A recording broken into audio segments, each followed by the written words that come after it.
భారతదేశపు మహా గ్రంథాలు కావ్యాల సంపూర్ణ సంకలనం. సబ్స్క్రైబ్ చేయండి తిలక్. అర్జున, నీకు పరిచయం చేస్తాం. ఏమే, నా ముద్దుల మురిపాల సోదరి సుభద్ర. ఏమన్నారు? తమ సోదర? సుభద్ర, ఇతడు ద్రోణాచార్యుల శిష్యుడు, కుంతీపుత్రుడు అర్జునుడు.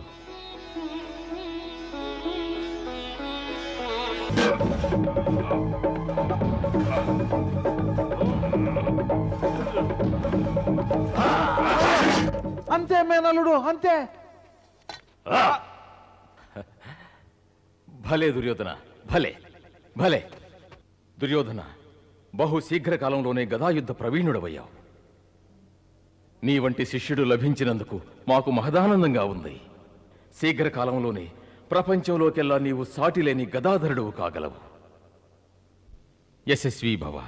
దుర్యోధన, నీకు నేర్పించవలసిన మిగిలిన విద్యలను కూడా మేము త్వరలోనే నీకు నేర్పిస్తాం. కృతార్థుణ్ణి. మేము గదాఘాతంతో పంచ పాండవులను సర్వనాశనం చేసి మిగిలిన సగం విజయాన్ని కూడా సాధిస్తాం. ఇలాంటి తొందరపాటు నిర్ణయాల వల్ల మనకి నష్టాలే కానీ లాభం ఉండదు. ఒక్కటి గుర్తుంచుకో, యుద్ధంలో పోరాడి గెలవాలన్నది నీ భ్రమ మాత్రమే. యుద్ధాన్ని యుక్తితో కూడా గెలవచ్చు. సభలోకి యుధిష్ఠిరుడు వస్తున్నప్పుడు వినిపించే జయ జయధ్వానాలు వింటుంటే నా నరాల్లోని రక్తం సలసలో కోగుతోందల్లుడు. మామగారు, మాలో కూడా జ్వాలలు రగులుతూనే ఉన్నాయి. ఆ ద్వేష క్రోధ జ్వాలలు నార్పటానికి ఒక మార్గం ఉంది మేనల్లుడు. పాండవులని మసి చేయటం. అవును మేనల్లుడు, పాండవులని మసి చేయటం. మరి ఇప్పుడది అసంభవం. వాళ్ళు కూడా శక్తివంతులయ్యారు. వసుదేవుడు శ్రీకృష్ణుడు వారికి మిత్రుడయ్యాడు. కనుక దుర్యోధన, ఆ బలరాముడే గనక మన పక్షాన్నుంటే ఆ పాండవులతో సహా కృష్ణుని కూడా మొట్టు పెట్టచ్చు. బలరాములు మన పక్షానికి ఎలా వస్తారు? వస్తారు, అవశ్యం వస్తారు మేనలుడు, అవశ్యం వస్తారు.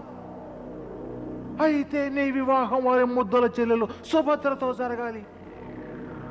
సుభద్ర? సుభద్ర, ఆ దెబ్బతో నువ్వు యుద్ధంలో పూర్తిగా విజయుడవుతావు. ఏమిటి దుర్యోధన ఇంకా ఆలోచిస్తూ ఉన్నావు? సుభద్ర సుగుణాల సౌందర్య రాశి. వీటన్నిటినీ మించి శ్రీకృష్ణ బలరాములకు ప్రియ సహోదరి. చూడు మేనల్లుడు, ఒక్క మాట చెప్పనా, గాంధారి నా సహోదరి. కానీ మీ తండ్రి అంధుడైనా ఎందుకు వివాహం చేసుకుంది? ఎందుకంటే హస్తినాపుర సామ్రాజ్యం తరపున పితామహులు భీష్ములు ధృతరాష్ట్రుని కోసం గాంధారిని వధువుగా కోరారు. మా తండ్రి గారు నిరాకరించలేకపోయారు. నువ్వు బలరాముని సోదరి సుభద్రని కనుక వివాహం చేసుకుంటే నీ గుప్పెట్లోని వాడు అవుతాడా శ్రీకృష్ణుడు సైతం.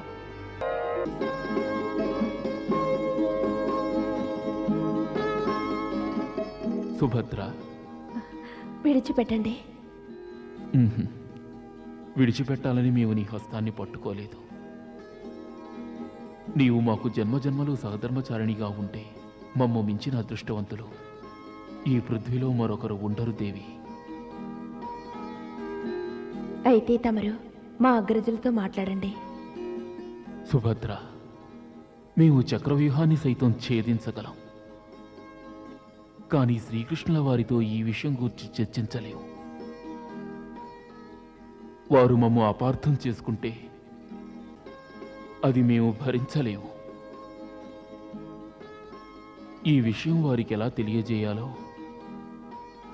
బోధపడ్డం లేదు దేవి. ఎవరో వస్తున్నారు. సుభద్ర, ఇక్కడెవరూ కనిపించడం లేదుగా. మా పందెం 6 6 కావాలి. 6 6 6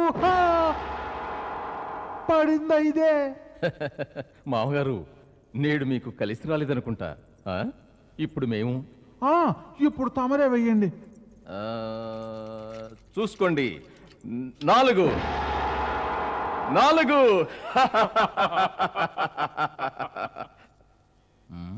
1 2 3 4 మామగారు ఓడిపోయారు. బలరామదేవులతో ఓటమి కూడా మాకు ఆనందమే, ఎందుకంటే తమరు మహానుభావులు.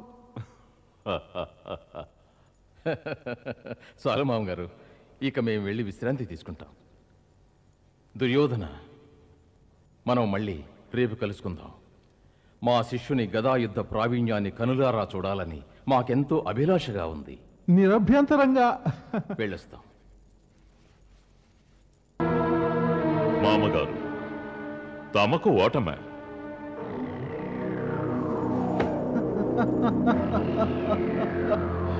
అవునల్లుడు, ఈ ఓటమిలో నాకు నీ వివాహ మంగళ వాద్యాలు వినిపిస్తున్నాయి.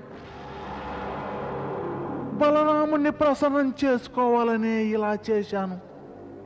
ఎందుచేతనంటే సుభద్రా వివాహంలో బలరామునితో ఆడబోయే జోదంలో విజయం మనకి కలగాలి. సుభద్ర సుభద్ర